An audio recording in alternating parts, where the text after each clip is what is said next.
에베소서 6장 말씀입니다. 신약 성경 316면입니다.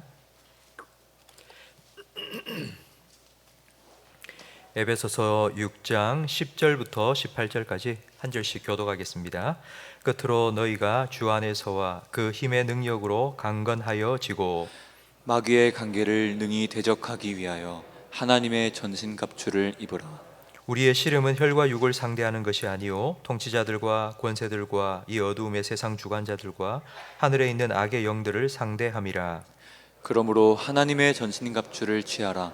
이는 악한 날에 너희가 능히 대적하고 모든 일을 행한 후에 서기 위함이라. 그런즉 서서 진리로 너희 허리띠를 띠고 의의 호심경을 붙이고 평안의 복음이 준비한 것으로 신을 신고 모든 것 위에 믿음의 방패를 가지고 이로써 능히 악한 자의 모든 불화살을 소멸하고 구원의 투구와 성령의 검 곧 하나님의 말씀을 가지라. 함께 읽습니다. 모든 기도와 간구를 하되 항상 성령 안에서 기도하고 이를 위하여 깨어 구하기를 항상 힘쓰며 여러 성도를 위하여 구하라. 아멘. 특별 새벽 기도에 첫째 날 오신 성도 여러분, 하나님 준비하신, 하나님 예배하신 은혜가 여러분의 심령에 가득하기를 축원합니다. 이번 특별 새벽 기도 때는요, 영적 싸움을 위해서 우리가 어떤 준비를 해야 되는지 에베소서 6장 말씀을 통해서 함께 살펴보려고 합니다. 먼저 영적 싸움에 대해서 우리가 바로 이해해야 합니다. 영적 싸움이라 하면 사탄과 우리가 정면 충돌을 해서 전면전을 벌이는 것으로 생각하는데 그렇지 않습니다. 사탄과의 전면전은 이미 예수님께서 승리하셨습니다. 사단의 가장 강력한 무기, 우리를 넘어뜨리기 위해서 사단이 사용하는 가장 강력한 무기인 죄, 죽음, 이 두 가지를 예수님께서는 십자가와 부활로 무력화시키셨습니다. 이미 승리하셨습니다. 인천 상륙 작전으로 승기를 잡았던 것처럼 십자가와 부활로 이 영적 전쟁의 승기는 이미 기울었고 전쟁은 사실상 끝났다 할 수 있습니다. 하지만 곳곳에 빨치산들이 남아 있습니다. 빨치산들은 산에 숨어 있다가 밤만 되면은 마을로 기어 내려와서는 약탈과 방화, 살인을 계속 일삼았습니다. 전쟁은 끝났습니다. 하지만 남아있는 빨치산들과의 싸움은 계속되었습니다. 그러니까 우리가 해야 될 영적인 싸움이 바로 이 싸움입니다. 우리의 가정에서, 우리의 일터에서, 우리가 세상 살아가는 동안에 하나님 백성답게, 하나님 자녀답게, 그리스도인답게 살아가기 위해서 우리가 반드시 치러야 할 싸움이 바로 영적 싸움입니다. 12절 말씀에 보면 우리 12절을 다시 한번 같이 읽어볼까요? 우리의 씨름은 혈과 육을 상대하는 것이 아니요 통치자들과 권세들과 이 어두움의 세상 주관자들과 하늘에 있는 악한 영들을 상대함이라. 아멘. 12절 말씀 제일 앞에 보면요, 우리의 씨름은 이라고 되어 있습니다. 씨름 보셨습니까? 요즘 설날이나 추석 때 씨름 많이 안 해주잖아요. 근데 한 10년, 20년 전까지만 해도 씨름이 아주 큰 그런 스포츠였습니다. 근데 그 씨름을 보면 몇 사람이 싸웁니까? 씨름할 때? 딱 두 사람입니다. 나하고 상대방 두 사람이 씨름합니다. 그렇다면 우리 씨름의 상대는 누구입니까?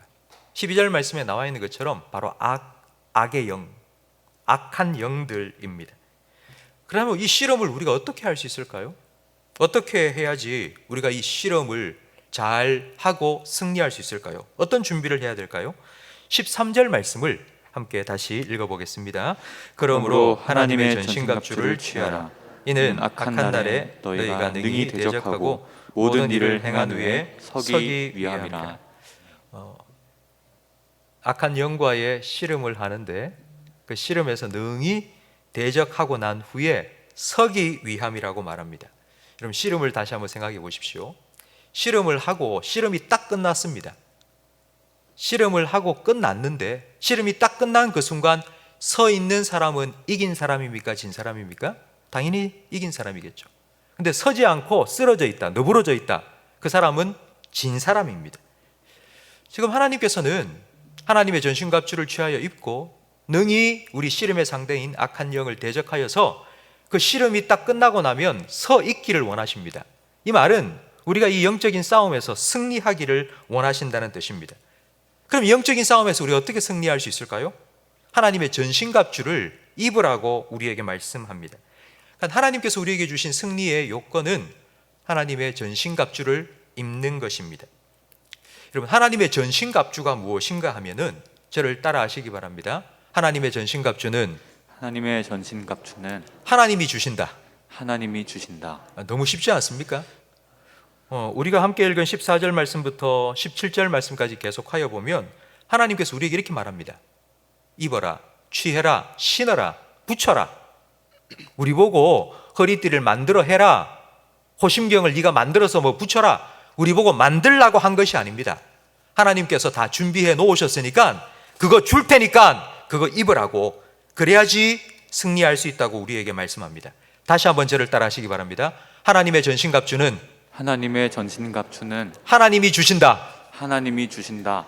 우리는 입으면 됩니다. 그냥 받아서 입으면 됩니다. 둘째로 하나님의 전신갑주는 진리의 허리띠, 의의 호심경, 평안의 복음의 신, 믿음의 방패, 구원의 투구, 성령의 검. 여러분, 이게 다 한 세트입니다. 저를 따라 하시기 바랍니다. 하나님의 전신갑주는 한 세트다. 한 세트다. 한 세트입니다. 전체가 한 세트입니다. 여러분, 이 중에서 한 개라도 빠뜨리면 빈 틈이 생깁니다. 빈 틈이 생기면 그게 아킬레스건이 됩니다. 아킬레스건이 생기면 아무리 다른 데는 무장을 잘했다 하더라도 그 빈 부분 공격하면 죽습니다. 성도 여러분, 저는 이 특별 새벽기도 한 주간 동안 우리 모든 성도님께서 빈틈이 없도록 하나님의 전신갑주로 완전히 무장하여서 이 영적인 싸움 능히 싸우고 든든히 서는 그런 그리스도의 군사들이 되기를 주님의 이름으로 축원합니다. 오늘 그 첫 번째로 진리의 허리띠에 대해서 함께 생각을 해보겠습니다. 우리는 뭔가를 시작하기 전에 이런 표현을 쓰죠. 팔을 걷어붙였다. 그러니까 팔을 걷어붙였다, 이 말은 이제 뭔가를 시작한다는 뜻입니다. 근데 신약 시대에 우리가 팔 걷어붙인다라는 표현처럼 사용한 게 허리띠를 묶는다, 이제 이런 표현입니다. 왜냐하면 그 당시의 옷은 지금처럼 상의와 하의가 구별되어 있지 않았습니다. 그러니까 통으로 위에서부터 아래로 쭉 짰습니다. 그 당시에는 이게 방직 기술이 많이 발전되지 못했기 때문에, 그러니까 원피스처럼 머리 위에서부터 이렇게 발까지 쭉 늘어지는 그런 옷을 입은 겁니다. 그래서 행동하기가 좀 걸그척거립니다. 뭔가 일을 시작하기 전에 먼저 허리를 딱 묶어야 합니다. 진리로 허리띠를 띈다, 이 말은 영적 싸움을 시작한다라는 의미입니다. 그럼 왜 진리로 허리를 띄어야 할까요? 그 이유는 우리의 씨름의 상대가 악한 영, 마귀, 사탄인데요. 그 사탄의 가장 강력한 지금 우리를 공격하는 무기가 거짓말이기 때문입니다. 요한복음 8장 44절 말씀을 우리 화면을 보면서 함께 읽겠습니다. 너희는 너희 아비 마귀에게서 났으니 너희 아비의 욕심대로 너희도 행하고자 하느니라. 그는 처음부터 살인한 자요, 진리가 그 속에 없으므로 진리에 서지 못하고 거짓을 말할 때마다 제 것으로 말하나니 이는 그가 거짓말쟁이요 거짓의 아비가 되었음이라. 아멘. 마귀의 별명은 거짓말장이요 거짓의 아비입니다. 그러니까 입만 벌렸다 하면 마귀는 거짓말이 쏟아져 나온다는 것입니다. 손자병법에 지피지기면 백전백승이라고 했습니다. 그러니까 100번 싸워서 100번 이기는 거 얼마나 좋습니까? 그런데 그 손자병법에는 싸우지 않고 전쟁하지 않고 이기는 게 최고로 좋은 승리라고 말합니다. 그럼 어떻게 싸우지 않고 이길 수 있을까요? 싸우지 않고 이기는 방법을 제시했는데 그게 바로 이간계입니다. 거짓말로 상대방을 속여서 싸우지도 않고 이기는 것, 이게 마귀가 우리와 씨름을 하면서 쓰는 방법입니다. 왜 마귀가 우리에게 거짓말로 싸움을 걸까요? 그 이유를 알아야 됩니다. 마귀는 우리에게 직접 손댈 수 없습니다. 우리는 핏값 주고 산 하나님의 자녀가 되었기 때문에 마귀는 절대로 성도들을 직접 공격할 수가 없습니다. 철로역정에 보면 기독도가 천국을 향하여 가는 길에 양쪽에 사자 2마리가 있는 그 길을 통과해야 했습니다. 근데 오금이 저려서 통과할 수가 없는 겁니다. 근데 사실은 그 사자의 목에는 쇠사슬이 딱 매어 있습니다. 절대로 사자가 길 가운데로 탁 달려들어서 가는 사람을 물 수 없습니다. 그냥 똑바로 그 길 가운데로 똑바로 걸어가면 아무리 사자가 으르렁거리고 달려와도 쇠사슬에 목이 딱 묶여있기 때문에 딱 멈출 수밖에 없습니다. 털끝 하나 될 수 없습니다. 그런데도 사람들이 지나갈 수가 없는 거예요. 왜냐하면 사자가 워낙 으르렁거리니까 무서운 거예요. 가다가 잡혀 죽을 것 같은 거예요. 그러니까 그 사단의 속임수에 속아서 꼼짝달싹을 못하고 있는 것입니다. 성도 여러분, 사단은 계속하여 우리에게 거짓말로 공격하고 있습니다. 야, 너 네 자신을 봐. 너 안 돼. 너 못해. 너 해도 안 돼. 너 지난주 어떻게 살았어? 그러고도 네가 하나님 자녀라고? 그러고도 여기 기어 나와서 뭐 기도한다고? 야, 하나님이 네 기도 들어줄 것 같아? 마귀는 계속해서 우리 마음속에 이렇게 속삭입니다. 마귀는 우리로 하여금 하나님을 못 보게 만들고 자기 자신만 계속 보게 만듭니다. 네가 그 모양 그 꼬라지가 돼가지고 네 예수 믿는 사람이냐고. 네가 그래가지고 뭐 하나님 은혜 받고 복 받을 수 있다고?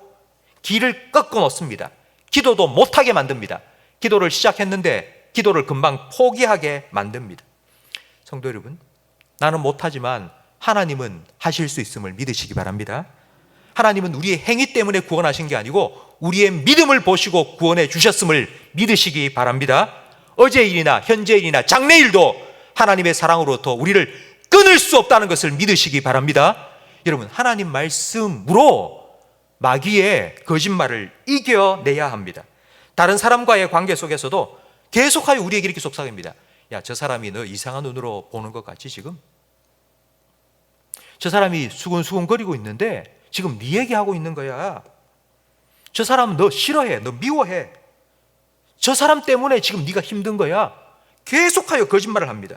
그래서 우리 마음속에 다른 사람에 대한 미움이 계속하여 일어나게 만듭니다. 왜 이런 줄 아세요? 같이 싸움을 싸워야 될 같은 편을 적으로 만들고 내분을 일으키는 것입니다. 그리고 또 이렇게 거짓말합니다. 야, 믿음이 밥 먹여주냐? 돈이 중요해. 돈이. 나중에 성공한 다음에 교회가 지금 학원 보내. 지금 학원 보내야지. 지금 뭐 교회 보내? 나중에 대학 좋은 데 들어가고 나면 그 다음에 교회 보내. 여러분, 왜 이렇게 거짓말을 할까요? 점점 우리로 하나님으로부터 멀어지게 만드는 것입니다. 떨어지게 만드는 것입니다. 여러분, 이 거짓말에 솔깃하는 순간 우리의 삿발을 마귀에게 내어주는 것입니다. 씨름을 할 때 본격적인 씨름하기 전에 제일 먼저 하는 게 삿바 싸움입니다. 여러분, 씨름 한번 생각해 보십시오. 두 사람이 딱 앉아서 삿발을 붙잡으려고 막 팔을 안으로 막 밀어 넣습니다. 여러분, 상대방의 삿발을 더 깊숙하게 끝까지 잡아야지 씨름에 이길 수 있기 때문입니다. 삿발을 끝까지 잡으면 단순 그냥 호루라기가 딱 부는 순간요, 들배지기 바로 들어가고 안달이 바로 들어갑니다. 그럼 바로 승리할 수 있습니다. 성도 여러분, 여러분의 허리띠를 사단에게 내어주지 마십시오. 사단의 거짓말에 휘둘리지 마십시오. 그러기 위해서 진리로 허리를 띠띠십시오. 호머 이야기에 보면 머리는 사람인데 몸뚱아리는 새인 사이렌이라는 마녀가 나옵니다. 섬에 살고 있는데 그 섬에 배가 옆으로 항해를 하고 지나갈 때마다 그 사이렌이 노래를 부릅니다. 아름다운 노래를 부릅니다. 그러면 그 노랫소리에 현혹되어서 와, 더 듣고 싶다 하면서 그 배가 섬 가까이 나옵니다. 그러다가 그 섬 주변에 있는 바위에 배가 부딪혀서 그만 깨트려지고 다 죽습니다. 트로이 전쟁에서 승리한 오디세우스가 배를 타고 고향으로 돌아가다가 그 사이렌 섬 옆을 지나가게 되었습니다. 오디세우스는 사이렌의 노래소리를 들었습니다. 그런데도 무사히 그 섬 옆을 통과할 수 있었습니다. 왜냐하면 죽음의 노래에 유혹되어서 그 섬 가까이 가지 않도록 자기 자신을 돛대에 꽁꽁 묶어 놓았기 때문입니다. 성도 여러분, 여러분의 마음과 여러분의 생각이 예수 그리스도의 십자가에 꽁꽁 묶여지기를 주님의 이름으로 축원합니다. 진리로 여러분의 허리를 묶는다면 사탄은 절대로 우리를 유혹할 수, 흔들 수 없습니다. 하루를 살아가면서 우리의 머릿속에는 수많은 생각들이 들어옵니다. 사람이 한마디 툭 하는 말, 우리가 텔레비전을 틀고 라디오를 틀고 그러면 들은 말, 그런 말이 우리 머릿속에, 우리 마음속에 계속하여 들어옵니다. 여러분, 그런 말 다 믿지 마시고요, 점검하세요. 진리로 점검하세요. 무슨 일을 시작하기 전에, 여러분, 어떤 일을 시작하기 전에 진리로 허리띠를 딱 묶으세요. 내가 어떤 행동을 취하기 위해서는 분명히 어떤 생각을 가졌기 때문입니다. 그냥 아무 생각 없이 우리는 어떤 일을 하는 게 아닙니다. 내가 왜 그 일을 하기 원하는지 우리의 생각을 점검해 보아야 합니다. 나를 움직이도록 만드는 그 생각이 진리인지 거짓인지 점검하셔야 됩니다. 그냥 따라서 살지 마시고 마음을 분산시키고 마음을 힘들게 만드는 생각, 십자가의 복음 앞에서 여러분 비춰보십시오. 여러분, 위조지폐 찾아내는 법 아세요? 위조지폐. 햇빛에 쫙 비춰보면 되지 않습니까? 비춰보세요. 그냥 믿지 마시고 십자가의 복음에 비추어 보세요. 하루를 시작하기 전 진리로 허리를 꼭 묶으시기 바랍니다. 역도 선수가 무거운 역기를 들기 전에 제일 먼저는 허리띠를 바짝 졸라맵니다. 허리띠를 꽉 졸라매지 않으면요, 딱 들다가 삐끗하면요, 선수 생활 끝납니다. 그 자리에 삐끗, 정말 그 한순간입니다. 단 그 한순간에 우리가 삐끗하면은 우리 허리 나가버립니다. 그러니 여러분, 진리로 여러분의 허리띠를 단단히 고정시키십시오. 그 진리가 여러분을 든든히 지켜줄 겁니다. 오늘도 진리로 허리띠를 묶으시고 단단히 매시고 영적인 전쟁에 승리하시고 능히 설 수 있는 그리스도의 군사로서 살아가시기를 주님의 이름으로 축원합니다.